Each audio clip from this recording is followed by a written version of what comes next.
everybody, it's me, My-Linh, and today I'm going to teach you a step known as saccing, named after the city of Sacramento, California. Other people call it shuffling, and all it is basically is a switching of the feet from one foot in front to the other foot in front. Now, you might also know this step as a ball change if you have experience taking studio dance classes. The reason why it's called that is because when you're switching, you're using the ball or the toe of that foot when you switch. So instead of switching like this, you're switching with the ball of the foot.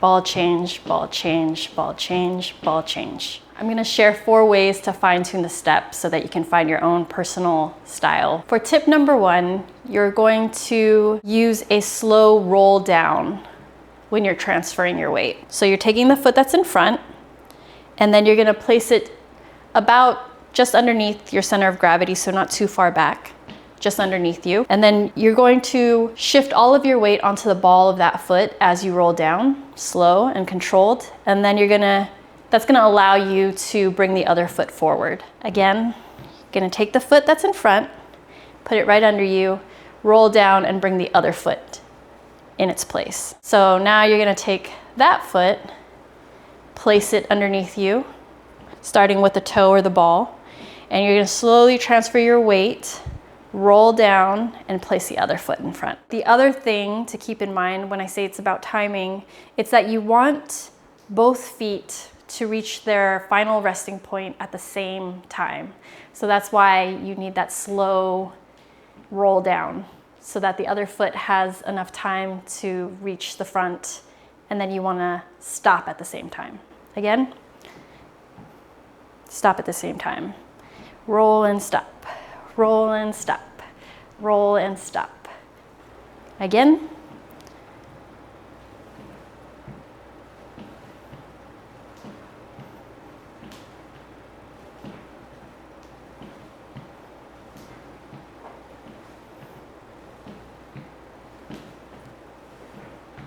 That was tip number 1. Tip number 2 is all about how you initiate the step.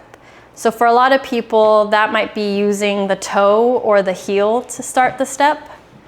I personally like to use my knee. So I use my knee to pick up the foot that's in front, and then I use my knee to bring out the other foot. So it's almost like marching. This tip actually gives you the biggest movement for the step as well. It makes the step bigger.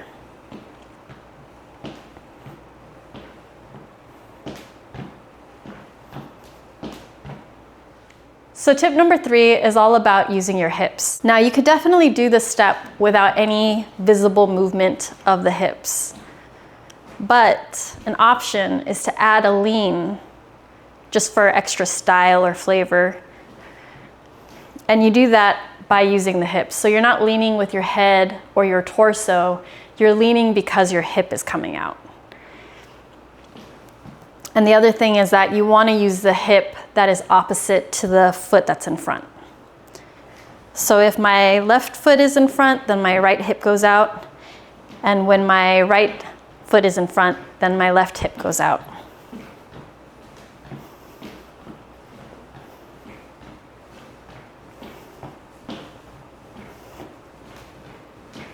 And the 4th tip is all about how you distribute your weight between both feet as you're switching back and forth between them. Most people, I think, would use 50-50 distribution, meaning 50% of your weight is on the front leg, 50% of your weight is on the back. Even after you switch, you're maintaining 50-50 between both feet. This weight distribution forces you to shuffle a little bit faster than, say, if you were to have all of your weight on the back leg, which is where I like to keep my weight. 100% of the body's weight on the back foot. The farther you lean forward, the more weight you put to the front leg, the faster your switch is gonna have to happen.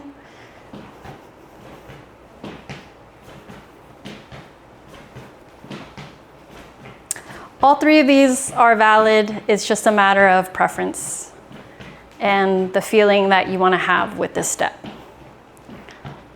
So again, this is with the weight to the back, this is the weight to the middle, and this is the weight to the front.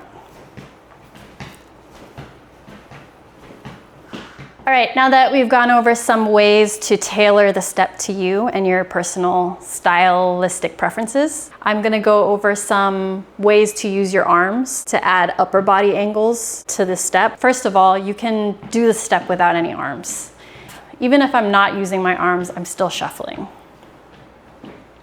A lot of the Bay Area style is built on posing, especially in strutting. So shuffling gives you a way to add more of a groove to those poses.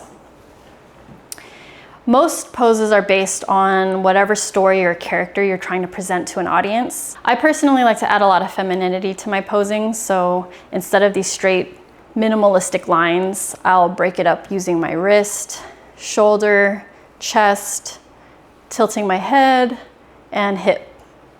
And my posing will be based off of that. Some of the most common poses for sacking or shuffling is based off of martial art and has more of a militant aesthetic.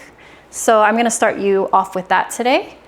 Our first pose will be here with our arm up. You want a parallel line with your forearm to your body, and you're gonna raise it about shoulder height.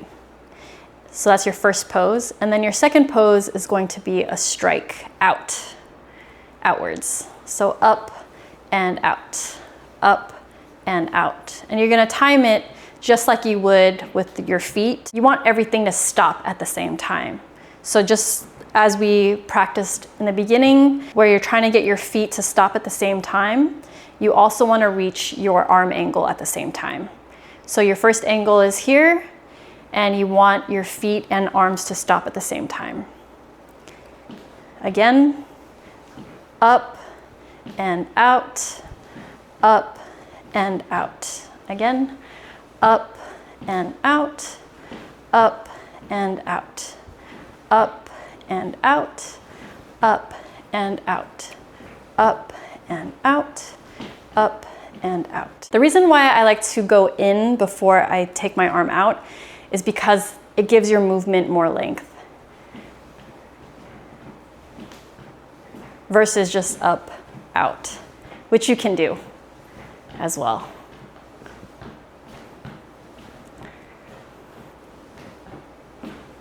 All right, so when it comes to timing and rhythm with this step, there's no hard and fast rule, but for this tutorial, I'm gonna give you 3 different paces that you can go at. When it comes to music that poppers traditionally dance to, there's usually a 4 count measure. So 1, 2, 3, 4. Each of those is the downbeat. In between, you have what we could call the upbeat. So 1 and 2 and 3 and 4. We're gonna initiate the step on an upbeat so that you can land on the downbeat, meaning you're gonna go and 1, 2, and 3, 4, and 1, 2, and 3, 4. Now, even though you're gonna hit every downbeat, we're going to keep our pose and switch only every other beat. So that looks like and 1, 2, and 3, 4, and 1, 2, and 3, 4, and 1, 2, 3, 4, 1, 2, 3, 4, 1, 2, 3, 4, 1, 2, 3, 4. But you don't actually have to hit with the step. You can switch your pose on every downbeat. So 1, 2, 3, 4, 1, 2, 3, 4. I personally wouldn't hit if I'm gonna be shuffling that fast, but you can definitely do that. 1, 2, 3, 4. A third option is to switch even slower than that. So instead of every downbeat or every other downbeat, we would save it for 4. So we'd go and 1, 2, 3, 4, and 1, 2, 3, 4, and 1, 2, 3, 4, and 1, 2, 3, 4. This pace works best for something like roboting, where you want to hold onto your pose a little bit longer. So 1, 2, 3, 4, 1, 2, 3, 4, 1, 2, 3, 4, and 1, 2, 3, 4. That's our tutorial for today. If you found it helpful, please let me know in the comments and I will be sure to make more soon. Thanks for watching.